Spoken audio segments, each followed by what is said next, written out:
Okay, hi everybody.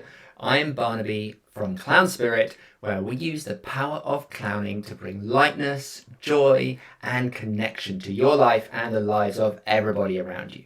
So, hello, welcome. If you're new to us, please hit the subscribe button and the notification button so that you get to hear about it every single time we put up a new video. And you're very welcome to this Clown Spirit family. Now, today I'm going to be giving you another reaction to a great clown YouTube video. And today's video is featuring a clown called Jan Damm. Now, I used to know Jan back in the day in Portland. We were both living in Portland in the mid-2000s when we were both kind of, young, aspiring performers. He's a fantastic performer, really, really good. Physical acrobat, circus performer, as well as a clown. He studied a lot with Avner Eisenberg, Avner the eccentric, who loves to work with objects. He's very specific, very precise, choreographed work. So I'm really excited to see what Jan's got for us today on this. This is kind of old. I mean, it's one of his routines from probably about 10 years ago. But I haven't seen this video before, and I'm sure it's going to be amazing. So let's get into it. Here we go. Gentlemen, here is Jan Damm.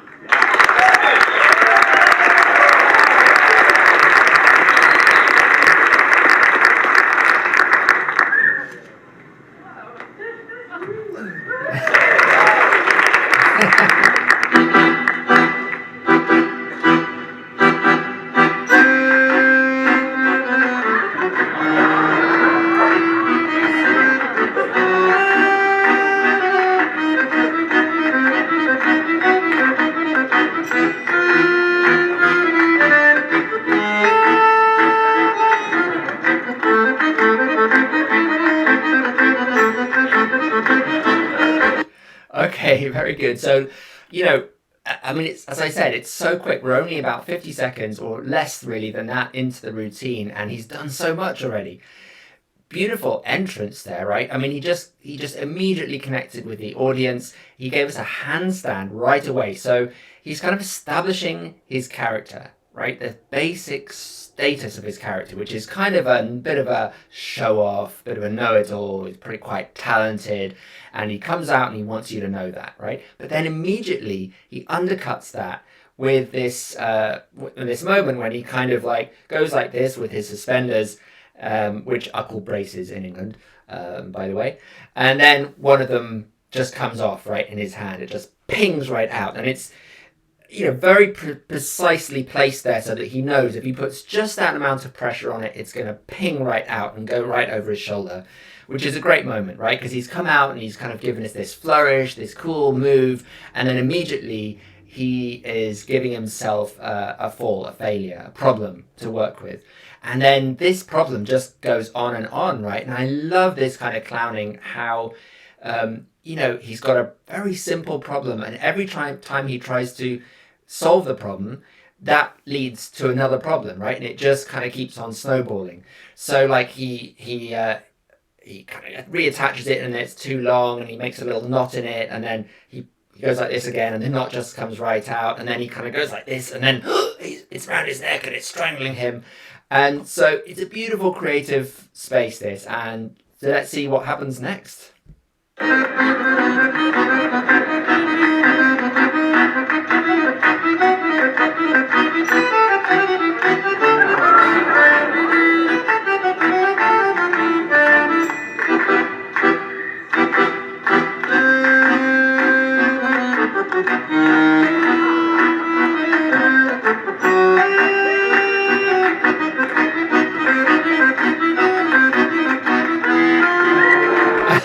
Beautiful. So he gives us the little innuendo, first of all, with the between the legs moment, which is always nice, always gets a laugh, and he does it very well. You can just see how he just kind of like gets it there and then looks up at the audience as if he's just had that thought in the moment himself. And then he makes this discovery. He discovers that if he pulls a suspender down this way and lets go, he can catch it up here. And there's that lovely little flourish with the fingers, this kind of expectation. Oh, will this work? Will this work? Bing! And then he catches it and he's excited.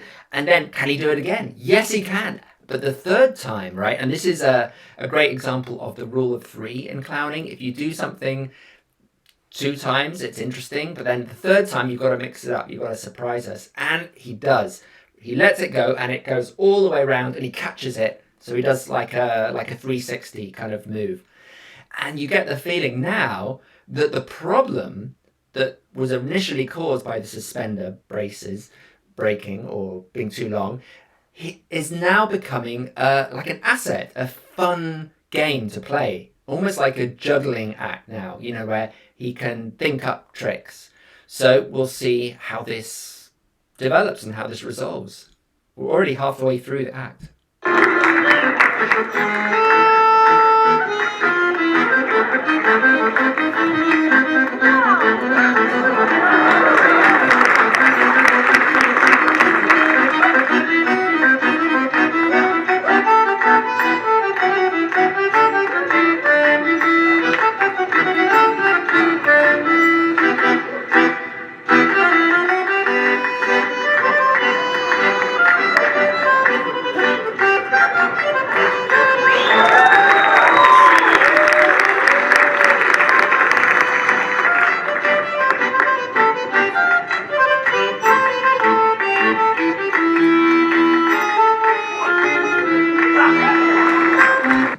So, he's just so virtuosic, right? Once he gets into that space of playing and having fun, there's so much joy in it. And I think this just communicates to us as an audience. We can't help but just be in his world.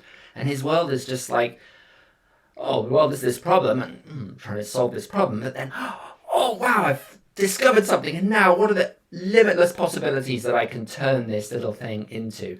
And he did a sequence of moves there that was like, pretty impressive, like a difficult juggling moves, where the suspenders were kind of whizzing round and between his legs and going around again and then being caught here and then flipping around and then kind of going round and bouncing off this side and bouncing back again. He's kind of like, it's almost as if this character has, on the spur of the moment, made up a new kind of circus discipline, which didn't even exist before. Now, of course, we know that Jan has rehearsed this meticulously and spent hours and weeks and months, perfecting this. But within the context of the clown turn, it's as if it's a new discovery in the moment. And he's so spontaneous with it and so delighted with every single thing that, it feels as if it's the first time that he's doing it. And each time he does something successfully, he's just like childishly happy, right? Very lovely to watch. Okay, let's keep going.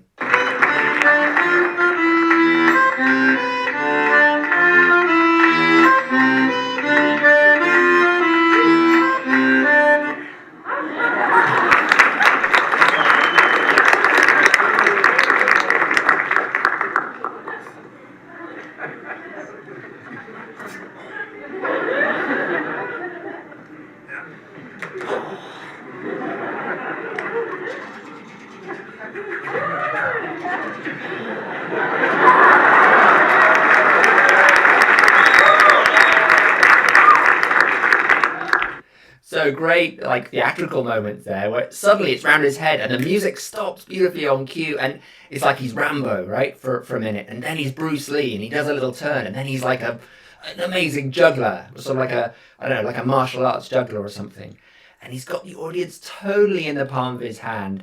And now he's not doing tricks with the braces anymore, with the suspender. He's kind of doing more character comedy, but the red strip around the round red headband creates that link to what he was doing. So now this thing is just taking him into more and more worlds of exploration and play. Just beautiful.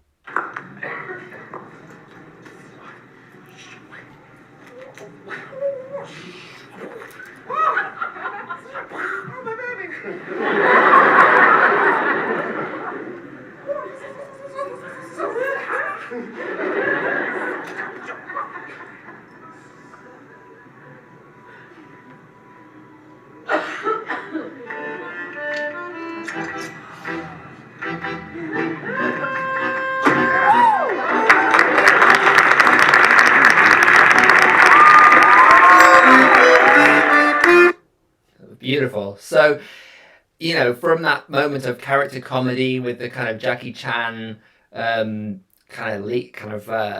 martial arts with the suspender thing, he went into a really nice moment where it was spinning round, and he thought he played that he was worried it was going to hit somebody in the audience. He has a little moment of interaction with the audience. He's always working for the audience, right? Always aware of them and playing with them, even though that's a deliberate moment. It's kind of signaling that here I am in the space with you as an audience. I'm always working, playing for you. And then magically he finds this way of reconnecting the clip of the suspender to his trousers, and it's kind of all around him, but it works suddenly, and he's like, "Oh, I did it!" Even though it kind of looks ridiculous, it's this beautiful serendipitous kind of triumphant moment of solution. Right, the problem is solved now, and so the problem being solved, he can leave. But he gives us this final flourish of a lovely backflip. Again, a really difficult thing to do. And it kind of bookends the piece really beautifully, because it started with that handstand, ends with the backflip, and he can bow and then he can leave. And it's all within less than 3 minutes. I mean, it's amazingly dense act. Really, really lovely work from Jan Damm there. So I hope you enjoyed this little reaction to Jan Damm's clown routine.